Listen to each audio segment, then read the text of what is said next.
The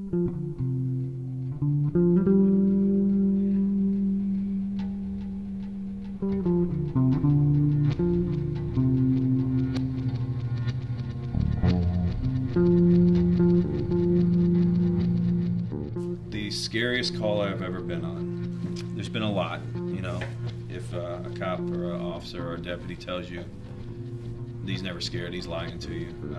There's lots of them. Back in spring of 2015, I was on Cops, and I had the Cops film crew riding with me. When this call came out, I was about half a mile away. I arrived just a short time later, found a bunch of people in the middle of the roadway. The suspect was pinned down by some other people who had witnessed it. A possible stabbing just occurred. When I arrived, I drove up the street expecting the victim to be on the ground.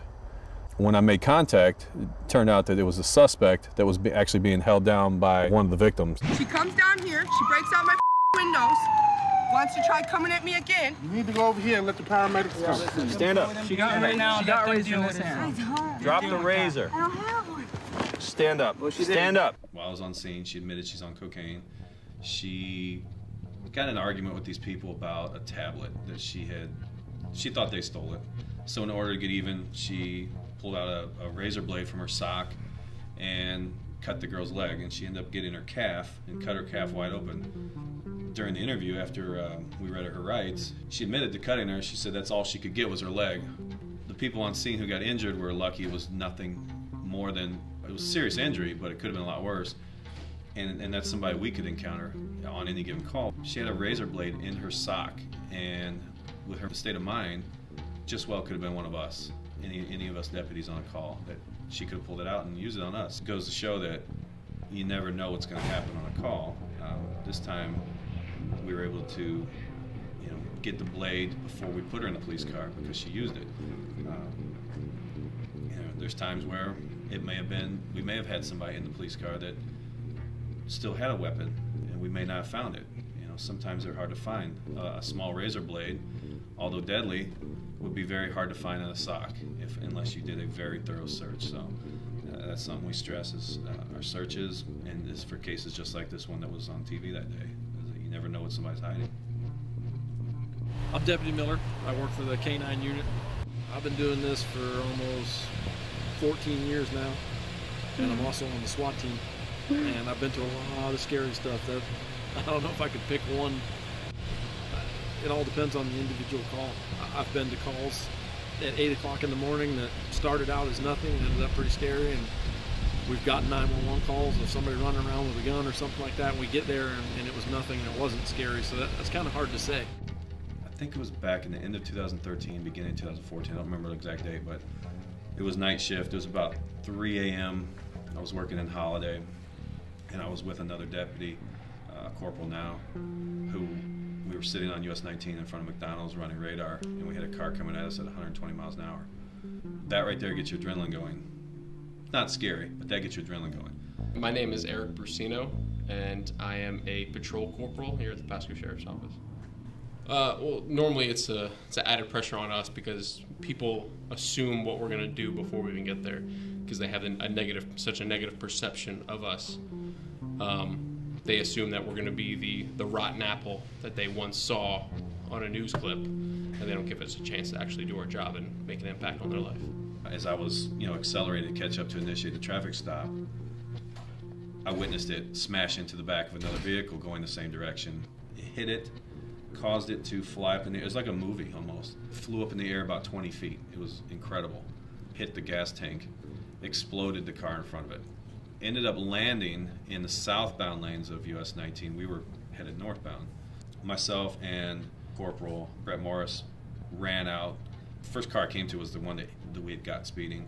I ran up. I actually asked him if he's okay. He said, yeah, I'm okay. He was a little dazed. The other car on fire, we ran up to that car. The female driver was still inside. She was in the driver's seat. Car was on fire. It was scary because we tried to pull the handle. It was jammed because of the crash, so we could not get her out. She was literally laying in the car in the fire. The scariest part of my job, I would believe, is the unknown. when we get a call, there's just a little bit of information in that call. We don't 9 times out of 10, the information in the call is kind of wrong.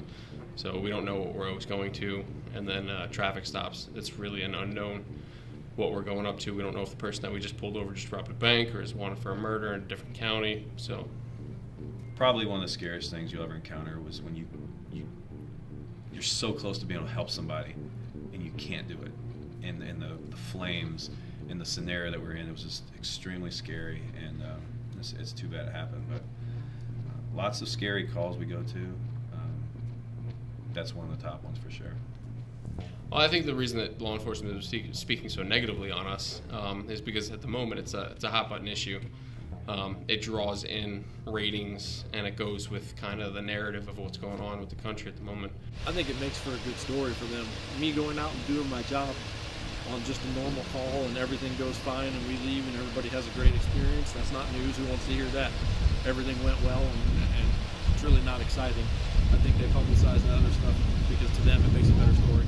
There's almost over 700,000 sworn law enforcement officers in the nation. And if all of us, if everybody was doing bad stuff and not doing what we're supposed to be doing, you'd be seeing us in the news a lot more than we are. So they take a small little tidbit, maybe 1%, 2% of us, and they type it into a narrative that we're all bad apples. A lot of times when we give a ticket or arrest somebody for something that may be minor, a lot of times they'll say, why don't you go after the real criminals? Well, we do that. We go after everybody. If you're committing crimes, we're going to try to get you, and we're going to try to stop you from committing those crimes. We aren't all just here to ruin people's lives like people think we are. It's like that with any crime, any violation of law. We're the only ones that enforce those. So as much as we like being nice to the general public, we want you to like us. We want you to call us when you need us. We are there to help you. That's what we do. That's our job. If you're not breaking the law, we're not going to have anything to do with you. So the notion that we're just out there to ruin people's lives, that doesn't exist.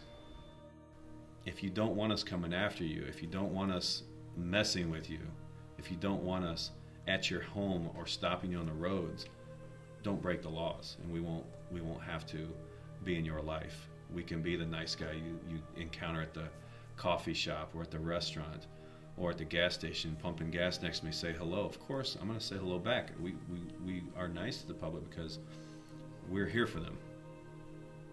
But we will take you to jail if you're breaking laws.